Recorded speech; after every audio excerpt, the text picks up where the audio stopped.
임플란트를 한 후에 재수술이 필요한 사례입니다. 안녕하세요. 연세선유고운치과 신문영 원장입니다. 방금 임플란트 끝났어.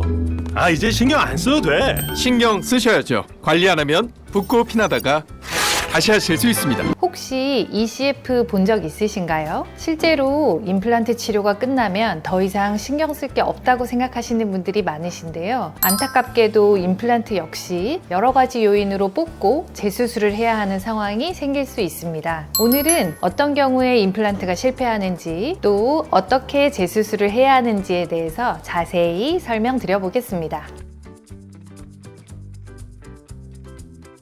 최근 한국소비자원에서 발표한 임플란트 시술 관련 피해 자료를 살펴보면 교합 이상, 임플란트 탈락, 임플란트 주위염의 원인이 큰 비중을 차지하고 있습니다. 임플란트 시술 자체가 난이도가 높고 과정상 섬세함이 요구되는 치료인 만큼 미세한 차이만으로도 임플란트 실패로 이어질 수 있습니다. 임플란트를 잘못된 위치에 심어서 부적절한 하중이 반복된다든지 뼈이식이 제대로 이루어지지 않아서 치조골이 부족하다든지 교합이 맞지 않아 충격이 집중된다든지 하는 경우죠. 치료 과정에서의 문제로 임플란트가 실패할 수도 있지만 치료 후 환자분의 관리가 소홀한 경우에도 임플란트 수명을 줄일 수 있습니다. 이를 제대로 닦지 않거나 딱딱한 음식을 무리해서 저작하거나 하는 행동들이 반복된다면 임플란트 파절이나 임플란트 주변 염증을 발생시킬 수 있겠죠. 제가 실제로 저희 병원 임플란트 환자분들께 반드시 드리는 말씀 중에 하나가 임플란트는 충치는 생기지 않지만 잇몸 질환은 생긴다. 그리고 일단 잇몸 질환이 생기면 자연치아보다는 진행이 훨씬 빠르다라고 말씀드린답니다. 이 임플란트 주위염으로 인해서 잇몸뼈가 다 녹아내리면 결국 임플란트가 흔들리고 탈락해서 수술 실패가 되는 것이죠. 특히 조절되지 않는 혈압, 당뇨 환자분들이나 흡연하시는 분들, 그리고 기존에 심한 치주염을 갖고 계신 분들은 더더욱 염증 관리에 신경 쓰셔야 한답니다.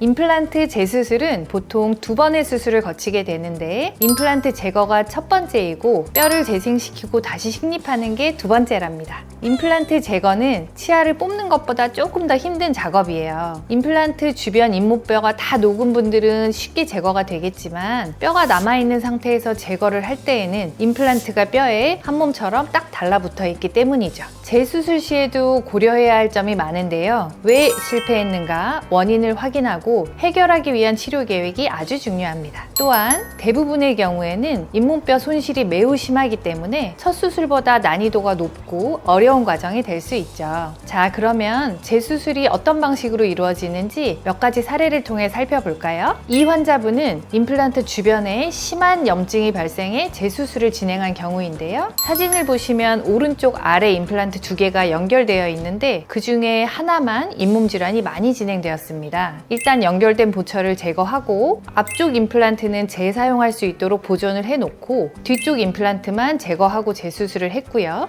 최종적으로는 기존 임플란트와 새로 심은 임플란트를 다시 연결해서 최소의 치료로 마무리해드렸답니다. 두 번째 환자분은 2020년부터 지금까지 오래된 임플란트가 하나 둘씩 망가져서 지속적으로 치료하고 계신 분입니다. 2020년도에 처음 오셨을 땐 사진상에 왼쪽 아래가 붓고 아프다고 오셔서 제일 끝 임플란트 염증으로 진단하고 빼고 새로 심었답니다. 그리고 4년 만인 2024년도에 다시 오셨는데 왼쪽 위에 임플란트는 부러져 있습니다. 큰 어금니에 쓰기에는 임플란트 사이즈가 너무 작았고 옆치아보다 또 너무 멀리 심겨져 있기도 했고 뼈이식도 제대로 이루어져 있지 않아 시조골 역시 약한 상태였습니다. 그리고 우측에 남아있던 위아래 2개 임플란트도 뿌리 끝까지 염증이 진행이 됐네요. 결국 4개 임플란트를 모두 다 제거하고 다시 치료를 진행 중이시랍니다. 치조골 소실이 심해 4군데 모두 상당량의 뼈이식이 동반되었으며 특히 우측 위에는 기존보다 훨씬 굵은 임플란트를 이상적인 위치로 옮겨 심은 사례가 되겠습니다.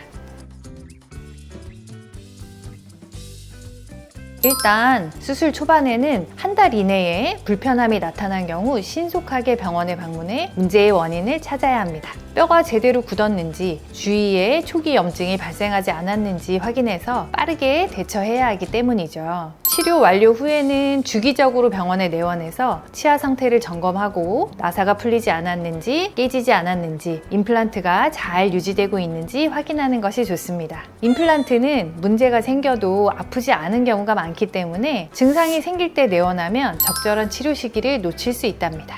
마지막으로 집에서는 꼼꼼한 양치질이 무엇보다 중요합니다. 올바른 칫솔질과 함께 구강세정제, 치실, 치간칫솔 등을 사용해서 꼼꼼한 자가 관리를 하는 것이 도움이 될 수 있겠죠.